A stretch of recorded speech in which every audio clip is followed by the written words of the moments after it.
Jacques Chanu, bonjour. Bonjour. Vous avez présenté ce matin le livre blanc concernant le logement porté par le MEDEF. Quelles en sont les grandes lignes, s'il vous plaît?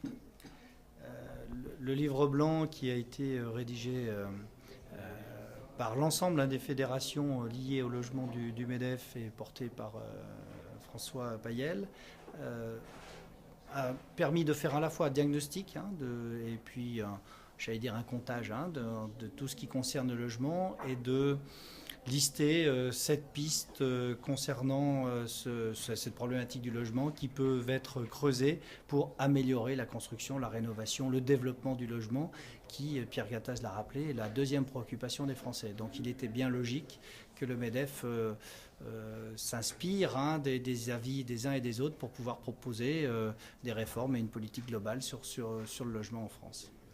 Quels sont, dans ce contexte, les résultats attendus, et particulièrement concernant les entreprises du bâtiment?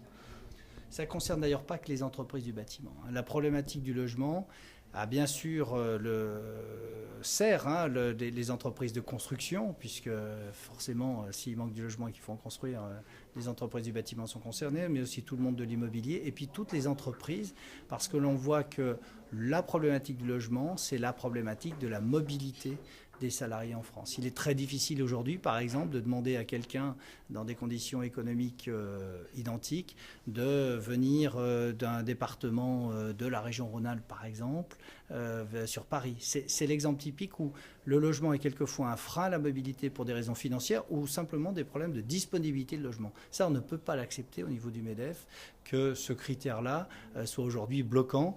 À un moment où on a bien tous conscience que si une mobilité permet de sauver un emploi et de concourir à la prospérité de l'entreprise, il ne faut pas que le logement soit un blocage. Donc à partir de là, on a regardé très concrètement sur le neuf, la rénovation, le financement, la partie fiscalité, la partie normative, comment, on peut construire plus de logements en France qui soient moins chers et que le parc privé puisse aussi accueillir plus facilement un certain nombre de nos salariés. Voilà, comme l'a dit Pierre Gattaz, on a fait ce livre blanc, ce rapport à la fois avec pragmatisme mais aussi envie de faire bouger les choses sans aucun tabou pour que tout aille mieux dans ce pays sur ce problème ou cet élément important qu'est le logement. Une réflexion est également prévue concernant le fonctionnement même d'Action Logement. Dans ce contexte, Pierre Gattaz vous a confié une mission de préfiguration. En quoi consiste-t-elle ? La mission de préfiguration que Pierre m'a confiée consiste à faire un diagnostic qui va être assez rapide de l'ensemble du réseau Action Logement.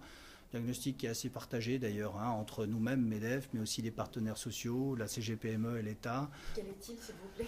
Pour dire qu'il faut absolument réformer cette fois-ci, une bonne fois pour toutes, ce problème de collecte notamment d'Action Logement. C'est que chaque année, il y a des réformes ont été annoncées, plus ou moins appliquées.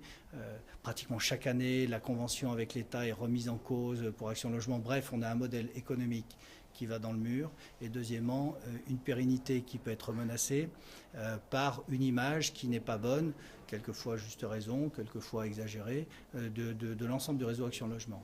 Je crois que ce que l'on reproche à l'État de ne pas savoir réformer de manière forte ce qui doit être fait, il faut que nous, représentants du patronat au sein du MEDEF, on ait le courage de dire voilà ce qui marche, voilà ce qui ne marche pas, on conserve ce qui marche, on réforme ce qui ne marche pas. C'est tout bête, c'est tout simple, mais il faut qu'on le fasse vite. Il ne faut pas qu'on perde des années à faire ça. Sinon, le principe même de cette participation des entreprises à l'effort de construction risque de disparaître. Et là, ça serait réellement au détriment de toutes les entreprises et de tous les salariés. Ce diagnostic étant partagé avec les partenaires sociaux, charge à nous de donner la feuille de route de réforme et non pas de réformette.